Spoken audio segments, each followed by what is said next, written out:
Hello learners. हर साल हज़ारों students, बल्कि हज़ारों नहीं लाखों स्टूडेंट्स एआईबी का एग्ज़ाम जो है वो देते हैं, अपीयर होते हैं उसमें। पर उनमें से कुछ ऐसे भी होते हैं जो एग्ज़ाम क्लियर नहीं कर पाते, फेल हो जाते हैं। तो असल में रीज़न क्या है? क्या वो एग्ज़ाम की प्रिपरेशन नहीं करके गए होते? बट ऐसा बिल्कुल नहीं है। वो एग्ज़ाम की प्रिपरेशन तो करते हैं, बट उन्हें स्मार्ट स्टडी करनी नहीं आती, स्मार्ट स्ट्रेटजीज को ऑफ फॉलो नहीं करना आता, इसी वजह से उनका एग्ज़ाम क्लियर नहीं होता। आज के इस वीडियो में मैं आपको ये सारी चीज़ें क्लियर कर दूंगी और आपको मेरे चैनल पे इस तरह की स्मार्ट टेक्निक्स से रिलेटेड वीडियो भी मैंने अपलोड कर रखी हैं। अगर आप चैनल को चेकआउट करेंगे तो आपको मिल जाएंगी। और साथ में मैं आपको एग्ज़ाम की प्रिपरेशन के लिए जो इम्पॉर्टेंट क्वेश्चन सेक्शंस हैं वो सारे क्लियर कराती हूँ वन बाय वन वीडियोस के जरिए। आज भी मैं एक लाइव सेशन 7 o'clock इवनिंग में करूँगी, जिसमें मैंने 40 जो MCQ हैं कॉन्स्टिट्यूशन में जो बार बार रिपीटेड है, उसका लाइव सेशन जो है वो मैंने आपके साथ करना है। तो जो भी अब मेरे इस वीडियो को देख रहे हैं, अगर वो चाहते हैं कि वो उस चीज़ की प्रिपरेशन कर सकें, तो आप चैनल को सब्सक्राइब जरूर करें, बेल आइकन पर ऑल पे भी क्लिक करें ताकि आने वाली हर वीडियो का नोटिफिकेशन आपको मिल सके। आज के इस वीडियो में हम टॉप 50 सेक्शन जो हैं वो उनका रिपीटेशन करेंगे। मैं वो 50 सेक्शंस आपको इस वीडियो के ज़रिए बताऊंगी जो कि आपको डेफिनेटली आपको हेल्प करेंगे कि आप एग्ज़ाम में इनको अच्छे से करके जाएं। ये एक स्मार्ट स्ट्रेटेजी है। टोटल 50 सेक्शंस मैंने पूरे बेयर एक्ट्स में इम्पॉर्टेंट जो हैं वो निकाले हैं, और ये एनालिसिस पिछले सालों में जो रिपीट हो रहे हैं बार बार सेक्शन, उनके बेसिस पे है। तो पूरा वीडियो ध्यान से देखिएगा। अगर आप इसको कवर कर लेते हैं, इस वीडियो को पूरा देख लेते हैं और आप इनका टिक मार्क कर लेते हैं, तो आपको डेफिनेटली इसका बहुत ही ज़्यादा बेनिफिट होने वाला है। ये भी एक ओपन बुक एग्ज़ाम है, लेकिन इसका मतलब ये नहीं है कि आप प्रिपेयर ना करके जाएं और आपका एग्ज़ाम क्लियर हो जाएगा, ऐसा बिल्कुल नहीं होने वाला। प्रिपरेशन तो करनी पड़ेगी क्योंकि बहुत सारे सब्जेक्ट्स हैं और पिछले 2-3 साल से एग्ज़ाम भी बहुत टिपिकल आ रहा है। तो आपको स्मार्ट तरीके से स्ट्रेटजीज़ को फॉलो करते हुए अपने एग्ज़ाम की प्रिपरेशन करनी है, जिससे कि आपका एग्ज़ाम बहुत अच्छे से क्लियर हो जाए। इसमें मैंने आपको सिर्फ सेक्शन ही नहीं बताया इस वीडियो में, मैंने इसमें आपको ये भी बताया है कि इस एग्ज़ाम में इसको यूटिलाइज़ कैसे करना है AIB 21 एग्ज़ाम में। तो सबसे पहले हम बात करते हैं टॉप 50 इंपॉर्टेंट सेक्शन में से पार्ट 1 इंडियन पैनल कोड की, जिसमें से बहुत ही इम्पॉर्टेंट जो सेक्शंस हैं जो कि डायरेक्ट IPC से आते हैं, और उनमें से मोस्ट इम्पॉर्टेंट जो हैं वो हैं, सबसे पहले जो है वो है सेक्शन 29, सेक्शन 299 वर्सेस 300, है ना, कल्पेबल होमिसाइड वर्सेस मर्डर। इसमें डिफरेंस बहुत इम्पॉर्टेंट है। आप इसका डिफरेंस बहुत अच्छे से करेंगे तो आपको पता चलेगा कि हाँ जी, ये बहुत ही एक इम्पॉर्टेंट जो पार्ट है जिसे कि आपने सॉल्व करना है। इसमें से सेक्शन 302 पनिशमेंट फॉर मर्डर, आपने इसको भी आपने इसके कीवर्ड को याद रखना है। 304A death by negligence, 307 attempt to murder, 375 and 376 rape, इसमें डेफिनेशन एंड पनिशमेंट आप करेंगे। 378 टू 379 ये थेफ्ट से रिलेटेड है, थेफ्ट का पूरा कॉन्सेप्ट इसमें आ जाता है। और उसके बाद आप करेंगे 378 टू 379, है ना, थेफ्ट हो गया। 390 टू 392 रॉबरी से रिलेटेड है, और 405 and 406 criminal breach of trust, और 415 एंड 420 ये चीटिंग से रिलेटेड है। अगर आप इन सभी को कर लेते हैं, ये जो सभी सेक्शंस हैं इनको अच्छे से कर लेते हैं, इंडियन पैनल कोड के अंडर इनके अच्छे से कीवर्ड्स को भी लर्न कर लेते हैं, तो आपको डेफिनेटली बहुत ही बेनिफिट मिलने वाला है। और इसमें एक चीज़ और मैं आपको बता दूं, इसमें मैंने नहीं राइट कर रखा, 415 एंड 420 जो है वो चीटिंग से रिलेटेड है। आप इसे नोट डाउन कर लीजिए क्योंकि इसको मैंने राइट नहीं कर रखा स्लाइड में। एक्चुअली जो आईपीसी है, इंडियन पैनल कोड, मेन ये कॉन्सेप्ट, जो इसमें कॉन्सेप्ट बेस्ड जो क्वेश्चन होते हैं वो बहुत ज़्यादा आते हैं, इसलिए ये सिर्फ आपने सेक्शन ही याद नहीं करने, इनके कॉन्सेप्ट को भी समझना है। मैंने देखो सेक्शन के सामने बिल्कुल आपको कीवर्ड्स भी बताए हैं, जैसे 304 A subsection A death by negligence है, 307 अटेम्प्ट टू मर्डर है, और 375 एंड 376 रेप से रिलेटेड है। ये सारे मैंने कीवर्ड्स बताए हैं, इन्हें आपने रट्टा नहीं लगाना, क्योंकि मैंने लास्ट में वीडियो बनाई थी तो मैं आपको कहती हूँ कि सेक्शंस को रट्टा नहीं लगाना। इन्हें इंपॉर्टेंट सेक्शन को मैंने आपको बताया है, इसके सामने कीवर्ड्स मैंने दिए हैं, आप अपने बेयर एक्ट से इनका प्रॉपर अंडरस्टैंडिंग कीजिए। जब आप इनकी प्रॉपर अंडरस्टैंडिंग करेंगे, बार बार इसका रिपीटेशन करेंगे, तो आपको डेफिनेटली ये बहुत ही बेनिफिट प्रोवाइड करने वाला है। अब जो हमारा आता है पार्ट 2, देखिए पार्ट 2 वो है हमारा क्रिमिनल प्रोसीजर कोड, है ना, CRP CPC से बोलते हैं। ये AIBE जो एग्ज़ाम होता है उसकी बैकबोन है, बहुत इम्पॉर्टेंट है। मैंने जब आपको 5 बेयर एक्ट बताए थे कि कौन से बहुत ज़्यादा इम्पॉर्टेंट बेयर एक्ट हैं जो आपको लेकर जाने ही जाने हैं, तो उसमें मैंने आपको 5 बेयर एक्ट में ये एक मेजर बेयर एक्ट भी बताया था, है ना। तो इसमें मैंने जो सेक्शन सेलेक्ट करे हैं वो अब आपको बताती हूँ। उनमें से सबसे पहला है सेक्शन 154 FIR से रिलेटेड, सेक्शन 156 पुलिस इन्वेस्टिगेशन से रिलेटेड, और सेक्शन 161 है स्टेटमेंट ऑफ पुलिस से रिलेटेड, सेक्शन 164 है कन्फेशन बिफोर मैजिस्ट्रेट। ये पूरा कॉन्सेप्ट जो है आपने अंडरस्टूड करना है।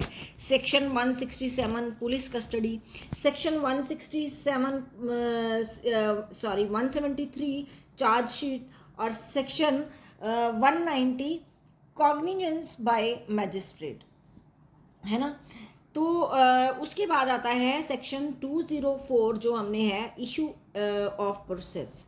जब ये प्रोसेस इशू होता है तो उस टाइम क्या प्रोसीजर है वो सारा कुछ इसमें आएगा। सेक्शन 313 एक्सप्लेनेशन ऑफ एक्यूज्ड, और सेक्शन 438 भी आपने करना है, 439 भी आपने करना है जो रेगुलर बेल से रिलेटेड है।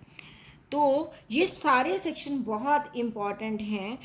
आप CRPC में प्रोसीजर भी याद रखो कि FIR का प्रोसीजर क्या है, पुलिस इन्वेस्टिगेशन का प्रोसीजर क्या है, जब स्टेटमेंट ऑफ पुलिस जो होती है बनती है उसके बारे में आप अच्छे से समझें, और पुलिस कस्टडी कैसे होगी, कब होगी, ये सारी चीज़ें कॉन्सेप्ट में आपको बहुत अच्छी से अंडरस्टूड हो जानी चाहिए। एंटीसिपेटरी बेल किसे कहते हैं, जब आपको पता होगा तो आपको इसके सेक्शंस भी अंडरस्टूड हो जाएंगे कि यहाँ से यहाँ तक के सेक्शन थे, बड़ी आराम से आप इनका कंफर्मेशन करके इसे ढूंढ सकते हो।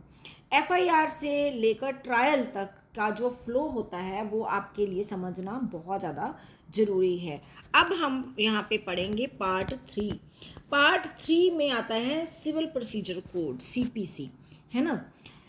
थोड़ा सा ये बोरिंग जरूर है CPC, है ना, लेकिन इम्पॉर्टेंट बहुत ज़्यादा है, स्कोरिंग सब्जेक्ट है, तो इसे आप इग्नोर तो नहीं कर सकते। तो इसमें भी मैं ये नहीं कह रही कि जो सेक्शंस मैंने बताए हैं बस आपको वही करके जाने हैं। मैं ये वीडियो इसलिए बना रही हूँ कि मैंने 50 इंपॉर्टेंट सेक्शन जो निकाले हैं इस वजह से निकाले हैं, जो लास्ट टाइम से रिपीट हो रहे हैं, बार बार आ रहे हैं, ये इम्पॉर्टेंट हैं। इनके कीवर्ड्स को अच्छे से अंडरस्टूड कर लीजिए ताकि आपको ये ना लगे कि हमने कुछ पढ़ा ही नहीं है। और जो स्टूडेंट्स बिल्कुल भी नहीं पढ़ के जाते, एटलीस्ट इसको ज़रूर फॉलो कर लें। और बहुत सारे स्टूडेंट्स जो हैं वो प्रैक्टिस में भी जाते हैं, उनके पास इतना ज़्यादा मेजर टाइम नहीं होता, है ना, तो उसके लिए मैंने ये निकाले हैं। लेकिन अगर आपके पास टाइम है, आप बहुत सीरियस हैं पढ़ने के लिए, तो आपके लिए सबसे इम्पॉर्टेंट थिंग ये बैठती है कि आप अच्छे से करें इसे, और अच्छे से इसकी अंडरस्टैंडिंग करें, क्योंकि जब आप अच्छे से अंडरस्टैंडिंग करेंगे तभी आपको पता चलेगा कि इन कीवर्ड्स के अंडर हमारे कौन से सेक्शन हैं, क्योंकि आपको सारे बेयर एक्ट्स के सेक्शन तो याद नहीं हो सकते, रट्टा नहीं आप लगा सकते, लेकिन जब आप इन कीवर्ड्स के बेसिस पे आप बहुत सारी चीज़ें करेंगे तो आप डेफिनेटली आपको बहुत सारा बेनिफिट मिलने वाला है। तो आप तैयार हो जाइए इसका बेनिफिट लेने के लिए। तो अब सबसे पहले जो सिविल प्रोसीजर कोड सीपीसी के अंडर आता है वो क्या है? वो है section 9 jurisdiction of court. Section 10 के अंडर स्टे ऑफ सूट्स आपको पता होना चाहिए। रेस जुडिकाटा बहुत ही इंपॉर्टेंट है, सेक्शन 11 के अंडर आता ही है इससे रिलेटेड क्वेश्चन, है ना। तो section 80 notice to government, order 7 rule 11 ये रिजेक्शन ऑफ प्लेंट से रिलेटेड है, और order 9 ex parte decree, order 14 framing of issue, order 39 temporary injection, and section हमारे पास 96 है ना।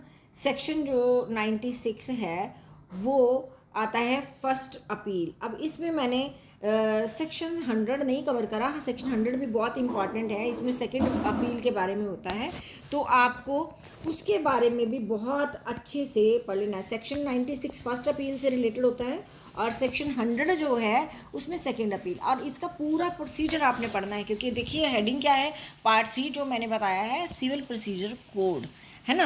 तो आपने इन सभी कीवर्ड्स के रिलेटेड जो भी प्रोसीजर है वो आपने पढ़ लेना है, जितने ऑर्डर्स हैं वो पढ़ लेने हैं। अब हमारे पास आता है सेक्शन, ये पार्ट जो हमारे 50 सेक्शन है इस तरह से ये हमारे कवर होते हैं। लेकिन मैं आपको एक चीज़ और बता दूं, इसमें सारे 50 सेक्शन कवर नहीं होते, इसमें एक चीज़ और है एविडेंस से रिलेटेड।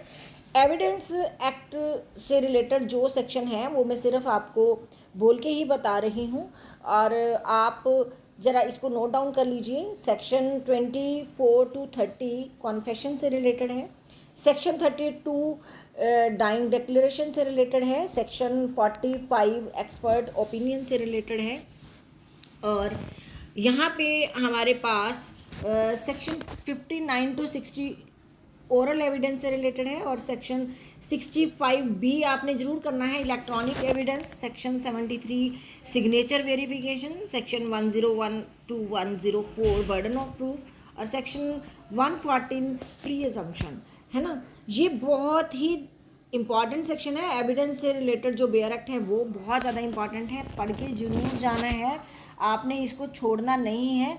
और आपको एक एग्ज़ाम के लिए टिप्स भी फॉलो करने हैं। सबसे पहला जो ये चीज़ है, जैसे एविडेंस से रिलेटेड ही मैं बताती हूँ, जो एक्सेप्शंस होती हैं और जो इलस्ट्रेशंस होती हैं एविडेंस वाले जो पार्ट में, है ना, एविडेंस वाले से रिलेटेड जो बेयर एक्ट है उसमें इलस्ट्रेशन और एक्सेप्शन पे पूरा फोकस करना है आपने, वो एग्ज़ाम में ज़रूर आता है, ज़रूर पूछा जाता है। और अब सबसे इम्पॉर्टेंट बात क्या है, आप सिर्फ सेक्शन को याद मत करना, इसमें कुछ स्मार्ट टिप्स हैं। सबसे पहला जो स्मार्ट टिप है, वैसे मैंने आपको इससे रिलेटेड वीडियो भी बना के दिया है कि बेयर एक्ट में जो सेक्शन मैंने बताए हैं ना, इनको तो आप ज़रूर हाईलाइट कर लो, और उसके अलावा जो भी आप सेक्शन पढ़ते हो आपको लगता है कि ये हाईलाइट करना है, इससे भी ज़्यादा रिपीट हो रहे हैं क्वेश्चन, तो आप उनको हाईलाइट करेंगे, है ना। और आप जो इम्पॉर्टेंट कीवर्ड्स हैं उन्हें अंडरलाइन ज़रूर करेंगे, और जो डेली 15 to 20 मिनट का रिवीजन भी ज़रूर करेंगे, ताकि आपके माइंड में ये सारी चीज़ें बहुत अच्छे से रह जाएं, ताकि आप इन्हें नहीं भूलो। अब आपको मैं एक चीज़ और बताऊं, ये बहुत ही इम्पॉर्टेंट थिंग्स हैं जो मैंने आपको बताई, और हाईलाइट करने का जो तरीका है वो भी मैंने आपको क्लियर करा था वीडियोस में। आप चैनल को चेकआउट ज़रूर करें, आपको बहुत ही इम्पॉर्टेंट वीडियोस मिलेंगी। शायद हर एक यूट्यूबर, मैं किसी के लिए ये नहीं कहती कि वो अच्छा नहीं कराते, सब अपनी एफर्ट्स प्रॉपर लगाते हैं, पर सब अलग अलग तरीके से ही बताते हैं। और एक्चुअली मैं अपना एक्सपीरियंस आपके साथ शेयर कर रही हूँ जो मैंने करा, और जिससे कि मैंने फर्स्ट अटैम्प्ट में अपना AIB क्लियर करा, उसी के अकॉर्डिंग आपको मैं बता रही हूँ, ठीक है।